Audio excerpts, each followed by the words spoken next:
चलिए जानते हैं हरियाणा की 25 बड़ी खबरों को सिर्फ 10 मिनट में। लेकिन उससे पहले वीडियो को लाइक और चैनल को सब्सक्राइब जरूर करें।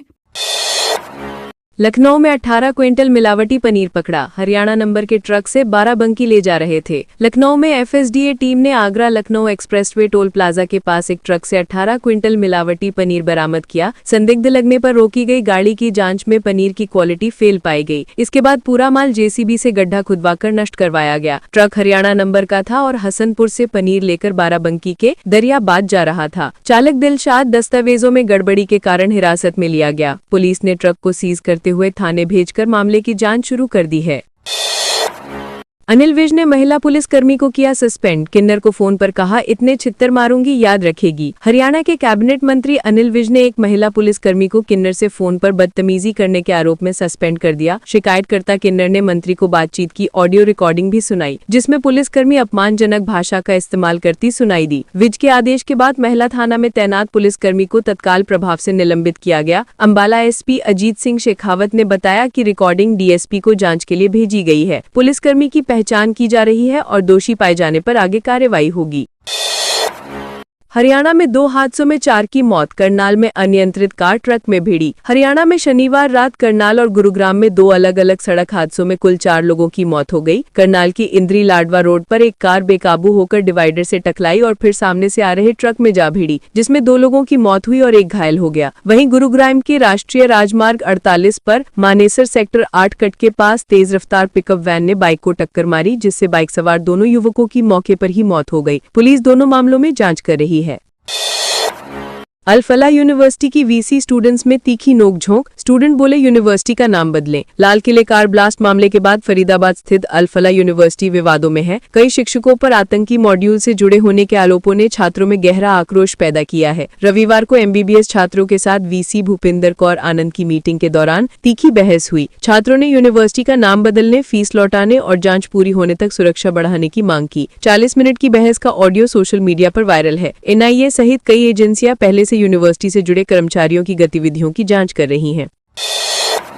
जालंधर में लड़की की रेप के बाद हत्या। भीड़ ने आरोपी को पीटकर अधमरा किया। जालंधर में 13 साल की लड़की की रेप के बाद हत्या का सनसनीखेज मामला सामने आया। आरोपी उसकी सहेली का पिता निकला, जिसने वारदात के बाद शव को बाथरूम में छिपा दिया। सीसीटीवी में लड़की को पड़ोसी के घर जाते देखा गया, जिसके बाद परिजनों और स्थानीय लोगों ने पुलिस को सूचना दी, लेकिन मौके पर पहुंचे एएसआई मंगत राम ने सही तलाश नहीं की और लापरवाही बरती। बाद में लोगों ने घर में घुसकर लाश बरामद की। इससे गुस्सा भड़क गया और भीड़ ने आरोपी की जमकर पिटाई की। एएसआई को लापरवाही में सस्पेंड कर दिया गया।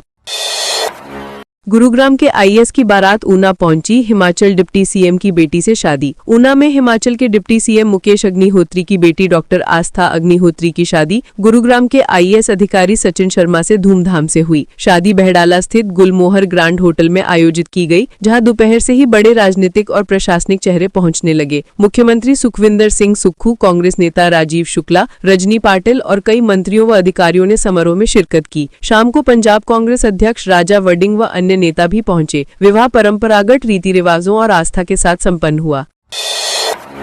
नर्सिंग होम की निर्माणाधीन 3 मंजिला बिल्डिंग गिरी। फरीदाबाद में कई महीनों से चल रहा था काम। फरीदाबाद में एक निर्माणाधीन 3 मंजिला बिल्डिंग अचानक ध्वस्त हो गई। कई दिनों से बिल्डिंग में झुकाव देखा जा रहा था, लेकिन निर्माण कार्य फिर भी जारी था। रविवार दोपहर अचानक बिल्डिंग भरभराकर गिर पड़ी, जिससे क्षेत्र में धूल का गुबार फैल गया। गनीमत ये रही कि हादसे के वक्त अंदर कोई मजदूर मौजूद नहीं था। आसपास के दुकानों और बिजली की लाइनों को नुकसान पहुंचा। सूचना पर पहुंची पुलिस ने पूरे मलबे की जांच की और पुष्टि की कि भीतर कोई फंसा नहीं है। निगम टीम बिल्डिंग के ढांचे और निर्माण अनुमतियों की जांच कर रही है। पीएम से पहले केंद्रीय रक्षा मंत्री आएंगे हरियाणा। 24 नवंबर को गीता जयंती महोत्सव में होंगे शामिल। कुरुक्षेत्र में चल रहे अंतर्राष्ट्रीय गीता महोत्सव में इस बार देश विदेश से भारी संख्या में श्रद्धालुओं के आने की उम्मीद है। पीएम नरेंद्र मोदी के आगमन से पहले 24 नवंबर को रक्षा मंत्री राजनाथ सिंह हरियाणा पवेलियन का शुभारंभ करेंगे। इसके अगले दिन प्रधानमंत्री महाआरती में हिस्सा लेंगे। विदेश मंत्रालय के सहयोग से 50 देशों में गीता जयंती मनाई जा रही है। महोत्सव 15 नवम्बर से शुरू हुआ था और इस बार करीब 70 लाख लोगों के आने का अनुमान है। मध्य प्रदेश को इस वर्ष सहयोगी राज्य बनाया गया है। चिटफंड कंपनियों में डूबे पैसे, दिसंबर में गांव में बनेंगी कमेटियां। जींद के जुलाना कस्बे में चिटफंड कंपनियों में फंसे निवेशकों के हजारों करोड़ रुपए वापस न मिलने पर लोगों का गुस्सा बढ़ता जा रहा है। अटल पार्क में जब तब संगठन की बैठक हुई, जिसकी अध्यक्षता मोहनलाल ने की। उन्होंने बताया कि पर्ल इंडिया लिमिटेड में निवेशकों के 49,100 करोड़ रुपए फंसे हैं, जबकि सरकार द्वारा पारित बर्ड्स एक्ट का असर जमीन पर दिखाई नहीं दे रहा। संगठन दिसंबर में गाँव-गाँव कमेटियां बनाकर बड़ा आंदोलन शुरू करेगा। लोगों ने सरकार पर कार्यवाही न करने और पीड़ितों की अनदेखी का आरोप लगाया।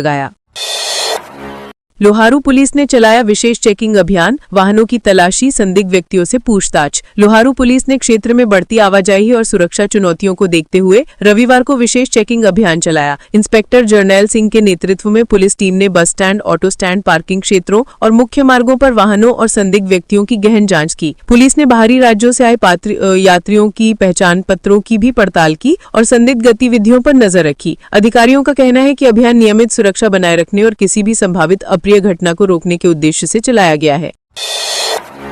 नारनौल में निकला सरदार यूनिटी मार्च, नांगल चौधरी से 7 किलोमीटर तक पैदल चले लोग। नारनौल में सरदार वल्लभ भाई पटेल की 150वीं जयंती पर आयोजित सरदार एट 150 यूनिटी मार्च की तीसरी यात्रा नांगल चौधरी के मेजर सतीश दहिया राजकीय कॉलेज से शुरू होकर लुजोता गांव तक निकाली गई। पूर्व मंत्री डॉक्टर अभय सिंह यादव ने मार्च को हरी झंडी दिखाकर रवाना किया। यात्रा विभिन्न मार्गों से गुजरते हुए लगभग 7 किलोमीटर पैदल चली, जिसमें बड़ी संख्या में लोग शामिल हुए। आयोजन का उद्देश्य एकता और राष्ट्र निर्माण में सरदार पटेल के योगदान को याद करते हुए युवाओं में जागरूकता बढ़ाना था।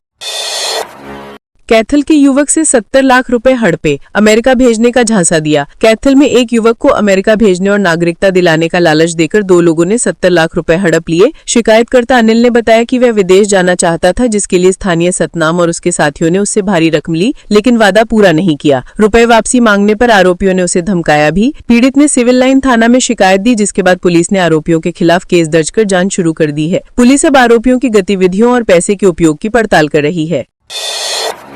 सोनीपत साइबर पुलिस ने सुलझाए 6 केस, 11 आरोपियों को किया काबू। सोनीपत साइबर थाना पुलिस ने 1 से 15 नवंबर के बीच साइबर अपराध के 6 मामलों को त्वरित तकनीकी जांच के आधार पर सुलझाते हुए 11 आरोपियों को गिरफ्तार किया। पुलिस आयुक्त ममता सिंह और एसीपी अजीत सिंह के मार्गदर्शन में की गई कार्रवाई में विभिन्न राज्यों उत्तर प्रदेश, पंजाब, राजस्थान, गुजरात और हरियाणा के आरोपी पकड़े गए। पुलिस ने उनसे 11.74 लाख रुपए बरामद किए और 4.12 लाख रुपए विभिन्न बैंक खातों में फ्रीज करके ठगी रोकने में सफलता प्राप्त की। पुलिस मामले में आगे भी कड़ी निगरानी रख रही है। पानीपत से चुलकाना धाम के लिए निकली निशान यात्रा, खाटू श्याम भक्तों की उमड़ी भीड़। पानीपत से रविवार सुबह भव्य निशान यात्रा निकाली गई, जिसमें खाटू श्याम के सैकड़ों भक्तों ने उत्साहपूर्वक भाग लिया। ढोल नगाड़ों और भजन कीर्तन के बीच ये यात्रा पूरे मार्ग में भक्ति भाव से सराबोर रही। आयोजन श्री नवयुवक खाटू श्याम मित्र मंडल द्वारा किया गया। यात्रा में प्रसिद्ध भजन गायक कन्हैया मित्तल ने भी प्रस्तुति दी, जिनके भजनों ने माहौल को और भी अधिक आध्यात्मिक बना दिया। महिलाएं, बच्चे और बुजुर्ग बड़े उत्साह से शामिल हुए और शाम जयकारों से वातावरण गुंजायमान हुआ। करनाल के साइकिल सर्कस दिखा रहे लोगों से लूटपाट, कार में सवार होकर आए 5 युवक। करनाल के त्रिवड़ी क्षेत्र में साइकिल सर्कस दिखा रहे 2 व्यक्तियों पर कार सवार 5 युवकों ने अचानक हमला किया और उनसे नकदी और सामान लूटकर फरार हो गए। हमले में दोनों को चोटें आईं, जिसके बाद उनकी हालत बिगड़ गई। स्थानीय लोगों ने मामले की सूचना पुलिस को दी, जिसने मौके पर पहुंचकर जांच शुरू कर दी है। पुलिस अब आरोपियों की पहचान और गिरफ्तारी के लिए आसपास के सीसीटीवी फुटेज खंगाल रही है। पीड़ितों का कहना है कि युवक पहले से ही घटनास्थल पर घूमते हुए संदिग्ध दिख रहे थे। पंचकुला डीसी ऑफिस क्लर्क के सरकारी क्वार्टर में चोरी, पत्नी का पेपर दिलाने गया था। पंचकुला में चोरी की 2 वारदातें सामने आई, जिनमें एक डीसी ऑफिस क्लर्क प्रवीण के सेक्टर 14 में स्थित सरकारी क्वार्टर को निशाना बनाया गया। प्रवीण पत्नी को परीक्षा दिलाने मोहाली गए थे। वापसी पर उन्होंने देखा कि मुख्य दरवाजे का ताला टूटा हुआ था और अलमारी से 12,000 रुपए नकद, 3 सोने के सिक्के और चांदी की पायल गायब थी। वहीं पिंजौर में भी एक घर की पार्किंग में खड़ी गाड़ी से कैश और जेवर चोरी हुए। दोनों मामलों में पुलिस ने FIR दर्ज कर जांच शुरू कर दी है। फरीदाबाद में बेकरी शॉप में लगी आग, कर्मचारियों और फायर ब्रिगेड ने पाया काबू। फरीदाबाद सेक्टर 79 के वर्ल्ड स्ट्रीट स्थित ओबेरोमा बेकरी में शनिवार दोपहर शॉर्ट सर्किट के चलते अचानक आग लग गई। धुआं उठता देख कर्मचारियों और लोगों में अफरा तफरी मच गई, जबकि दुकान में उस समय 3 लोग मौजूद थे। सिक्योरिटी गार्ड ने तुरंत फायर सिलेंडर से आग बुझाने की कोशिश की और साथ ही फायर ब्रिगेड और पुलिस को सूचना दी। फायर टीम ने मौके पर पहुंचकर आग पर काबू पाया। थाना प्रभारी के अनुसार आग एक मशीन में शॉर्ट सर्किट के कारण लगी थी, जिससे दुकान धुएं से भर गई।